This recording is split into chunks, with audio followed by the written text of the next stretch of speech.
it's more pressure carrying the weight and being one of the faces of TNA. I feel like the chase is a lot different than being on top of the mountain. Has it been a difference, I guess, is my question. Honestly, like many things, I have really internalized what John Cena said about his ascension, which was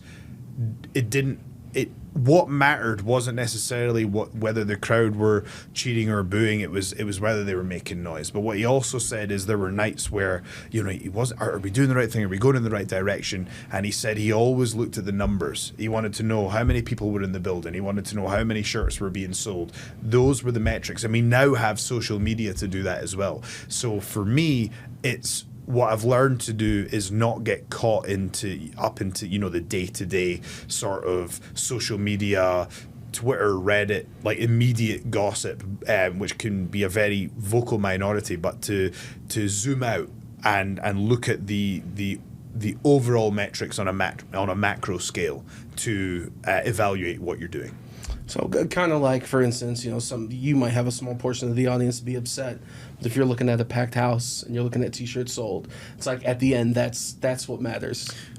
That's one way of putting it, yeah. And also understanding that if you're trying to do something great and trying to do something different, I always say different is better than good. That's why I always tell people when they get into wrestling, there are thousands of good wrestlers. Everybody's good, you know? You have to be different. And the example I use is Blink-182.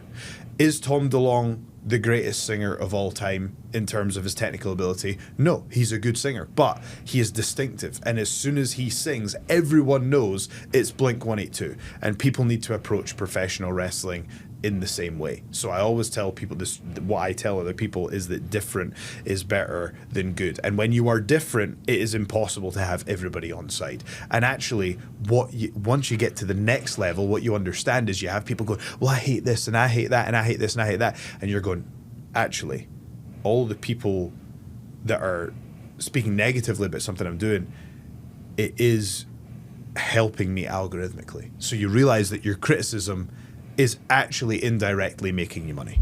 Not.